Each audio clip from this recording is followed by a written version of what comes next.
الف اللہ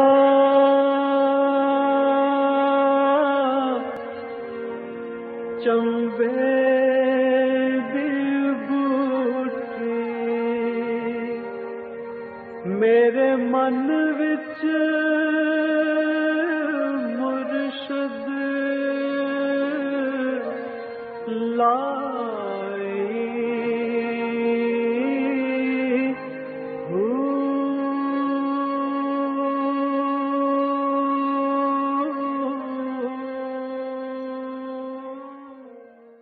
بسم اللہ الرحمن الرحیم۔ السلام علیکم پریام المرشد، اور میں ہوں منور عتیق۔ ناظرین محترم، آپ کے سوالات ہیں رہنمائی کے لیے ہمارے ساتھ موجود ہیں ہمارے بہت ہی محترم جناب حضرت امیر محمد اکرم امان صاحب۔ آپ سلسلہ نقشبندیہ اویسیہ کے شیخ ہیں، مترجم قرآن ہیں، مفکر قرآن ہیں، شاعر ہیں، ادیب ہیں، بہت سے حوالے ہیں آپ کے تعارف کے۔ حضرت جی بہت شکریہ، آپ نے وقت دیا۔ سوالات کا سلسلہ شروع کرتے ہیں۔ داؤد ابراہیم ہے لاہور سے، ان کا سوال ہے کہ قرآن پاک میں ہے یا ایھا الذین آمنوا صلوا علیہ وسلموا تسلیما، اس خوبصورت حکم کی تعمیل میں میں نے درود شریف تو پڑھنا شروع کر دیا، کیا سلموا تسلیما کے اور بھی تقاضے ہیں؟ الحمدللہ رب العالمین والصلاۃ والسلام علی حبیبہ محمد وآلہ وصحبہ اجمعین۔ اعوذ باللہ من الشیطان الرجیم، بسم اللہ الرحمن الرحیم۔ حکم جو ہے وہ ہے درود شریف پڑھنے کا۔ ٹھیک ہے۔ درود مشتق ہے درہ یا درو سے، ٹھیک ہے۔ اس کا منبع ہے درہ یا درو، اس کا مطلب ہے جاری رہنے والی چیز، جس میں انقطاع نہ آتا ہو، مسلسل چلنے والی چیز۔ بالکل ٹھیک۔ تو درود کا مطلب ہے کہ آپ ہر لمحہ آپ صلی اللہ علیہ وسلم کی یاد زندہ رکھیں، آپ کے لیے اللہ سے دعا کرتے رہیں صحیح کہ رحمت نازل فرما، اور سلام اپنا پیش کرتے رہیں۔ درود ہوتا ہے اللہ سے دعا کرنا کہ اللہ ان پہ ایک درجات بلند فرما رہے، جو اللہ کریم فرماتے رہتے ہیں۔ ٹھیک ہے۔ ان اللہ و ملائکتہ یصلون علی النبی، یقیناً اللہ اور اس کے فرشتے نبی پر درود بھیجتے ہیں۔ فرشتوں کا درود بھیجنا بھی ایسا ہی جیسے ہم دعا کرتے ہیں، وہ بھی دعا کرتے ہیں۔ ٹھیک ہے۔ اللہ کریم کا درود بھیجنا یہ ہے کہ وہ عملاً رحمت ہر لمحہ برساتا رہتا ہے۔ سبحان اللہ، بے شک۔ تو درود کا معنی ہے کہ ایسا عمل جس میں انقطاع نہ آئے، آپ اٹھتے بیٹھتے چلتے پھرتے درود پڑھتے رہا کیجئے، سلام پیش کیجئے۔ بڑا احترام ہے انسان مسلمان کے لیے، بہت بڑا مقام ہے کہ وہ براہ راست بارگاہ رسالت میں اپنا سلام عرض کرے۔ ٹھیک ہے۔ اب اس کے تقاضے اس کے ساتھ آئیں گے، اس حکم میں نہیں ہے۔ صحیح۔ جب آپ درود شریف پڑھیں گے تو آپ کو باوضو بھی رہنا پڑے گا، جب آپ درود شریف پڑھیں گے تو آپ کو حلال کھانا پڑے گا، جب آپ درود شریف پڑھیں گے تو آپ کو سچ بولنا پڑے گا، جب آپ درود شریف پڑھیں گے تو آپ کو ہر حکم میں آپ صلی اللہ علیہ وسلم کی اطاعت کرنا لازمی ہو جائے گا۔ تو یہ پوری انسانی معاشرے کی زندگی کی اصلاح کر دیتا ہے۔ بالکل ٹھیک ہے۔ دوسری اس کے بارے علماء حق فرماتے ہیں کہ درود شریف ایسی دعا ہے جو پہلے سے قبول شدہ ہے، یعنی ہر وقت رحمت الہی برس رہی ہے۔ تو آپ کوئی دعا بھی مانگتے ہیں تو اس کے پہلے بھی درود شریف پڑھیں اور اس کے آخر بھی، تو اللہ کریم جس نے پہلی بات بھی مان لی آخری بھی مان لی، اس کی رحمت سے بعید ہے کہ درمیان کی بات چھوڑ دے، وہ آپ کی درمیان والی بھی مان لے گا۔ یعنی قبولیت کی امید رکھیں۔ تو اس حکم میں تو حکم درود شریف پڑھنے کا ہے، لیکن جب آپ درود پڑھیں گے تو پھر اس کے تقاضے پوری زندگی کو اس میں، اور پھر اس کی برکات میں یہ بڑی عجیب بات ہے کہ کوئی درود شریف کثرت سے پڑھتا رہے تو اس کی زندگی واقعی بدلنا شروع ہو جاتی ہے، اس میں خوبصورت اور مثبت تبدیلیاں آنے لگ جاتی ہیں۔ سبحان اللہ، بے شک۔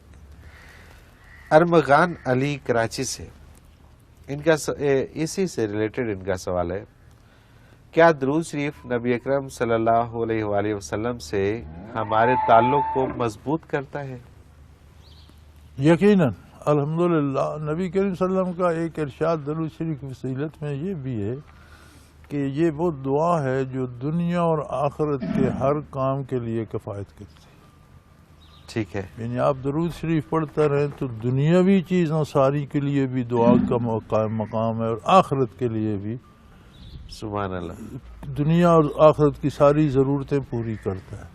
پھر آپ جب درود اور سلام پڑھتے ہیں تو آپ روحانی طور پر، ذہنی طور پر، قلبی طور پر حاضر ہوتے ہیں. ٹھیک ہے. آپ کسی کو السلام علیکم کہتے ہیں تو آپ فزیکلی ہوتے ہیں تو کہتے ہیں. بالکل ایسے ہی. تو جب آپ درود پڑھتے ہیں تو آپ روحانی طور پر، قلبی طور پر بارگاہ رسالت میں کھڑے ہوتے ہیں. آپ ذہنی طور پر، قلبی طور پر اس فکر میں ہوتے ہیں تو پھر اس کے آداب، پھر وہ زندگی ان میں ڈھلنا شروع ہو جاتی ہے. قدرتی دلوں کو نرم کرتا ہے، گناہوں سے بچانے کا سبب بنتا ہے، نیکیوں کو قبول کرنے کی استعداد پیدا کرتا ہے. صحیح، بالکل ٹھیک. بیماری میں شفا ہے، اور شفا میں، صحت میں نیکی کرنے کی توفیق ہے. ہر بھلائی ہے اس میں. سبحان اللہ. سبحان اور اللہ. یہ جو لوگ وظیفوں کے رسیاں ہیں اور مختلف وظیفے پوچھتے ہیں، ہر کام کے لیے سب سے اچھا وظیفہ درود شریف ہے. بالکل ٹھیک، بالکل ٹھیک. اگلا سوال سمینہ عوان ہے ضلع چکوال سے. یہ کہتے ہیں قرآن پاک میں ہے فَاسْأَلُوا أَهْلَ الذِّكْرِ إِن كُنتُمْ لَا تَعْلَمُونَ، اگر تم نہیں جانتے تو ان سے پوچھ لو جو جانتے ہیں. لیکن اگر دیکھا جائے تو ترجمہ یہ بنتا ہے پوچھ لو اہل ذکر سے، لیکن ترجمہ کیا جاتا ہے پوچھ لو ان سے جو جانتے ہیں. کائنڈلی اس کی وضاحت کیجیے. گزارش یہ ہے کہ عربی میں نے اپنے کئی پروگراموں میں آپ سے عرض کیا ہے کہ ایک لفظ کے کئی معنی ہیں. ٹھیک ہے. جب وہ جملے میں استعمال ہوتا ہے تو معنی کا تعین ہوتا ہے. بالکل ٹھیک. تو ذکر کے معنی تعلیم بھی ہے، ذکر کے معنی جاننا بھی ہے، ذکر کے معنی نصیحت بھی ہے، ذکر کے معنی اللہ کی یاد بھی ہے، ذکر کا معنی قرآن مجید بھی ہے. ٹھیک ہے. تو ذکر جہاں جملے میں آیت کریمہ میں آئے گا اس کے اعتبار سے اس کے معنی مقرر کیے جائیں. تو یہاں فَاسْأَلُوا أَهْلَ الذِّكْرِ، جاننے والوں سے پوچھو، ان کنتم لا تعلمون، اگر تم نہیں جانتے. بالکل ٹھیک. تو یہاں ذکر کے معنی جاننے والوں کے اس میں آئیں گے. بالکل ٹھیک ہے. تو انہیں اس سے دھوکہ لگ رہا ہوگا کہ ذکر کا معنی تو اللہ اللہ یا اللہ کی یاد ہے. اللہ کی یاد بھی ہے، نصیحت بھی ہے، علم بھی ہے، تو یہ سارے معنی ہیں. تو جہاں استعمال ہوگا آیہ کریمہ میں تو اس کے مطابق ترجمہ، تو اس آیہ کریمہ میں اس کا ترجمہ اہل علم یا جاننے والے ہی بنتا ہے. بالکل ٹھیک ہے. بالکل. کیونکہ مقابلے میں اگر تم نہیں جانتے تو جاننے والوں سے پوچھ لو. بالکل ٹھیک ہے. بالکل ٹھیک. ولایت خان پشاور سے، ہم جس شخص کے ہاتھ پہ بیعت کرتے ہیں اسے مرشد کہتے ہیں، کیا کسی اور استاد کو بھی مرشد کہا جا سکتا ہے؟